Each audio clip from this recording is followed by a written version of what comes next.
নিয়তি লিখেছে কপালে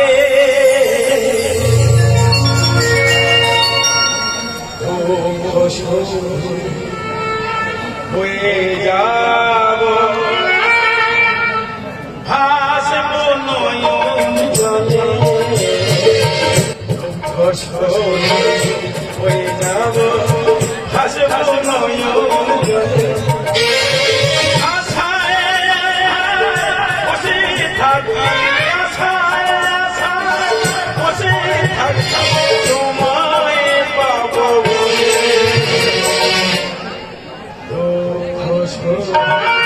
হয়ে যাব ভাসব নয়ন জলে হয়ে যাব ভাসব নয়ন জলে।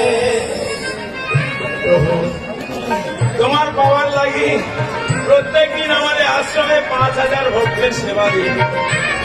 দেখা দাও প্রভু, দেখা দাও, দেখা দাও। এখন খাটতে না পারলে কেউ কাউকে খেতে দেবে না। আমি খাটতে পারি না বলে আমার কেউ খেতে দেয় না। তাই আমি আশ্রমে আশ্রমে ঘুরে বেড়াই। প্রথমে একটা আশ্রমে গেলাম, সেখানে সারাদিন নাম কীর্তন করতে হবে, আর সন্ধ্যে হলে 50 মুড়ি আর 1 মুঠো ছোলা দেবে। তাই আমি সেখান থেকে চলে এলাম, অন্য একটা আশ্রমে গেলাম, সেখানে সারাদিন পর একবার সেবা দেওয়া হবে, আবার নিরামিষই। তাই আমি সেখান থেকে চলে এলাম। আমি শুনেছি এই আশ্রমে 3 বার সেবা দেওয়া হয়। আজ থেকে এই আশ্রমে আমি থেকে যাব। দেখি মহারাজের কাছে যাই। মহারাজ, আমি শুনেছি মহারাজ তোমার আশ্রমে 3 বার সেবা দেওয়া হয়।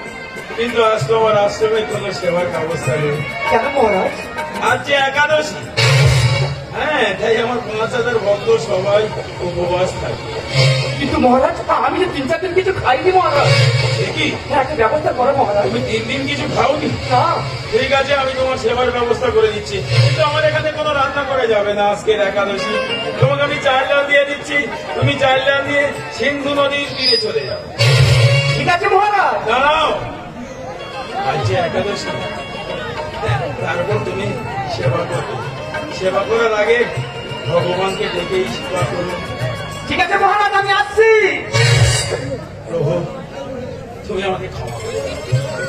আমরা শুনেছি ভোজনে জনার্দন, বুঝে 3 দিন কিছু খাইনি, একাদশী টেনে ওর সেবার ব্যবস্থা করে দিলাম। তুমি আমাকে ক্ষমা করে দাও প্রভু, ক্ষমা করে দাও।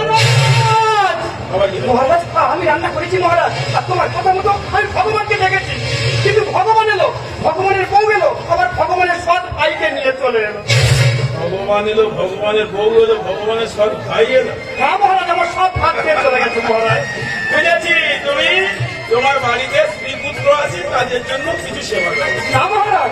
ঠিক আছে, আমি রান্না করে বলে দিচ্ছি, তুমি ওদের জন্য কিছু নিয়ে চলে যাও। ঠিক আছে মহারাজ। প্রভু, এই ভারতবর্ষের মাটিতে তোমার নাম করে ভিক্ষা করে তারা নিজেরাই সেবা করে, তুমি ওদেরকে ক্ষমা করে প্রভু, ক্ষমা করে। আবার আমি রান্না করেছি মহারাজ, আবার তোমার কথা মতো ভগবানকে দেখেছি, কিন্তু ভগবান এলো, ভগবানের বউ এলো, আবার ভগবানের সৎ ভাই এলো, আবার 3-4 জন হনুমানকে নিয়ে চলে এলো। 3-4 জন হনুমানকে নিয়ে এসেছে? হ্যাঁ মহারাজ, আমার সব ভাগ খেয়ে চলে গেল। তার মানে তুমি বলতে চাচ্ছ ভগবান এসেছে? হ্যাঁ মহারাজ। ঠিক আছে, বুঝেছি, তুমি 3 মাসের সেবার ব্যবস্থা করে দিও। না মহারাজ, তুমি বিশ্বাস করো, সত্যি কথা বলছি। ঠিক আছে, তুমি চলে যাও রান্নাঘরে, আমি বলে দিচ্ছি ওখান থেকে 1 বস্তা চাল আর 10 কেজি ডাল নিয়ে চলে যাও। ঠিক আছে মহারাজ। প্রত্যেকদিন 5,000 ভক্তের সেবা দিই, আমি কোনদিন ভগবানকে পাইনি। যে ভগবান এসেছে, ভগবানের স্ত্রী এসেছে, আবার তার সৎ ভাই 4-5 জন হনুমান। ও বাবা, সৎ ভাই মানে লক্ষণকে নিয়ে এসেছে। আমি আর দেরি করবো না, আমি এখন যাব, গিয়ে দেখবো ভগবান কেমন আসে। আমি যাবো ওই সিন্ধু নদীর তীরে। দাদা এটা দিঘা তুমি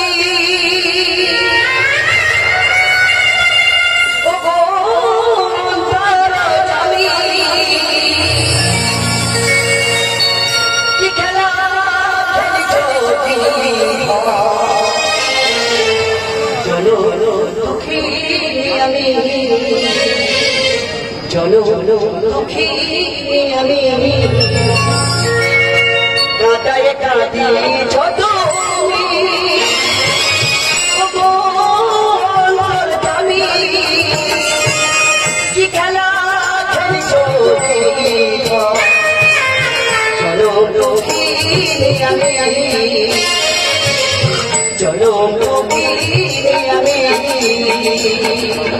ওগো প্রভু, এই চারিযুগে জন্ম দুঃখিনী আমি, আমার আর কত কাঁদাবি, আর কত কাঁদাবি।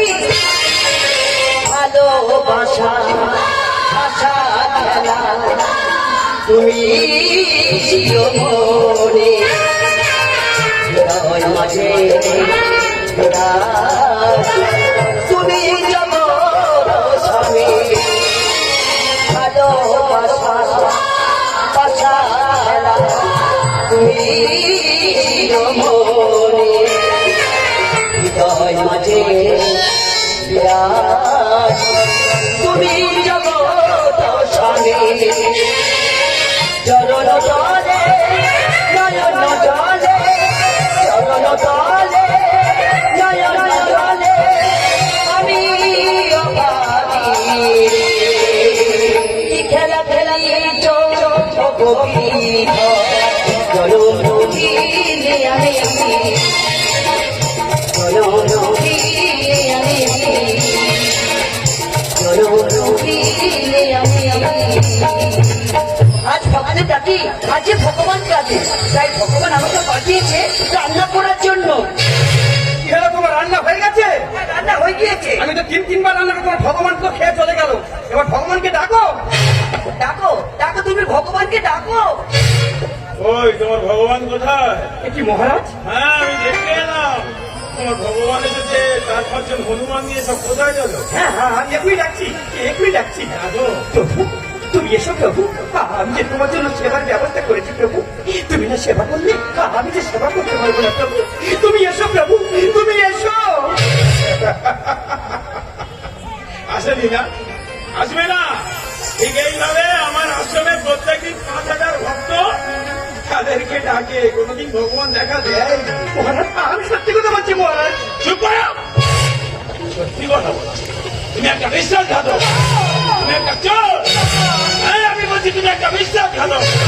না মহারাজ, ও মিথ্যে কথা বলছে না, ও ঠিকই বলেছে। ও ডাকে ভগবান আসবে। চোরের মায়ের বড় গলা। কে তুমি? রাধুনি? বুঝেছি, তোমার মতো রাধুনি আমার আশ্রমে প্রত্যেকদিন 5,000 ভক্তের সেবার ব্যবস্থা করে।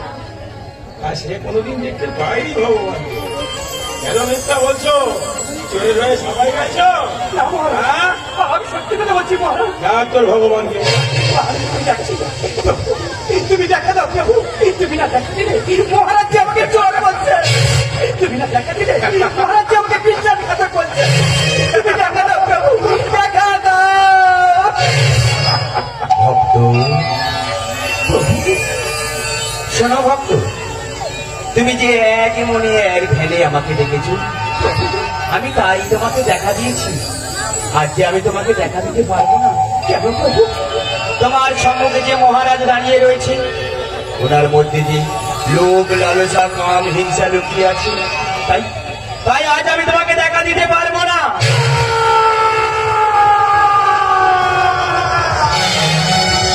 প্রভু, প্রভু, আমার মনে লোভ লালসা কাম হিংসা না, না। আমি কি শুনেছি? এই তো আমার গৌরী গায়ের চন্দনের গন্ধ। আমার গৌরী এসেছিল। প্রভু, প্রভু, তুমি আমাকে ক্ষমা করে দাও। প্রভু, তুমি আমার দেখা দাও। প্রভু, তুমি আমার দেখা দাও। শোনো মহারাজ, তুমি দুঃখ করো না, তুমি আমাকে দেখতে পাবে। আমার ভক্তকে তুমি স্পর্শ করে থাকো, তবেই তুমি আমাকে দেখতে পাবে। প্রভু, আমি তোমার ভক্তকে স্পর্শ করছি, তুমি আমায় দেখা দাও। প্রভু, তুমি আমায় দেখা দাও। মুখে মধু অন্তরে,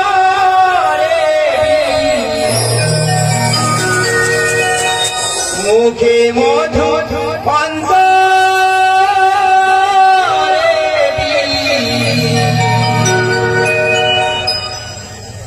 আমি তারিনু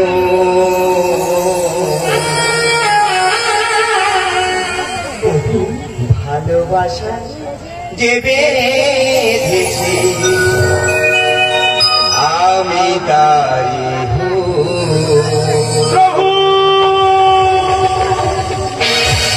মুখে মধু অন্তরে, মুখে মধু অন্তরে আমি তারি ভালোবাসায় যে বেঁধেছে আমি তারি ভালোবাসায় যে বেঁধেছে আমি তারি ভালোবাসা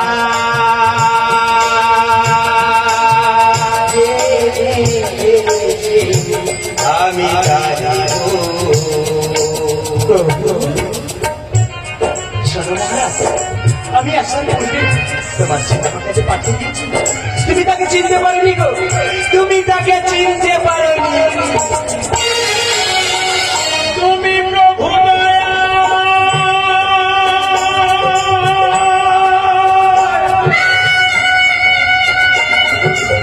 কৃপায় বলে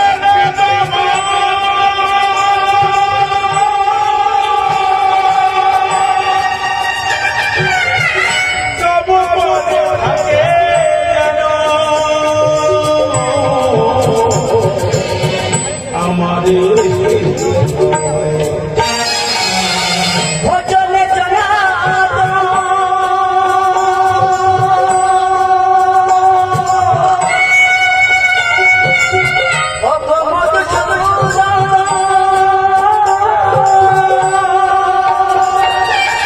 তবে কেন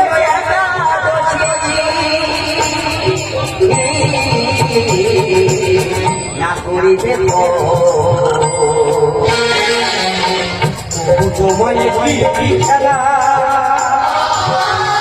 কেমন দেখো ভালোবাসায় যে আমি তারি ভালোবাসা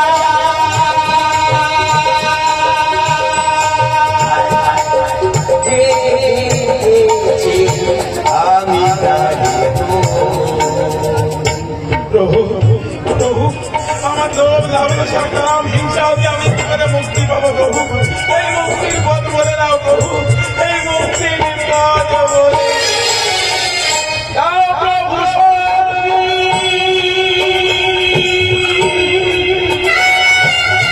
মনে দাও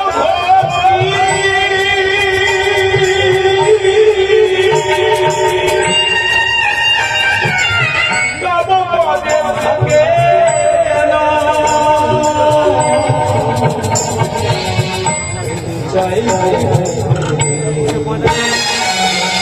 ভক্ত বিনা ভালো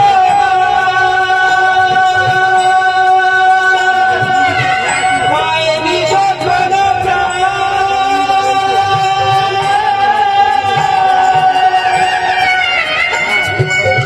গীতাতে আছে লেখা,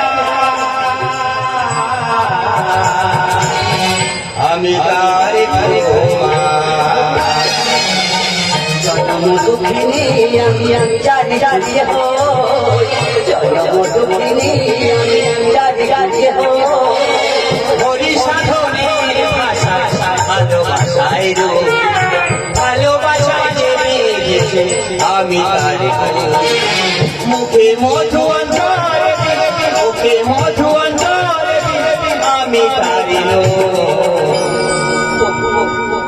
ভালোবাসায় যে বেঁধেছে আমি তারি ভালোবাসায় যে বেঁধেছে আমি তারি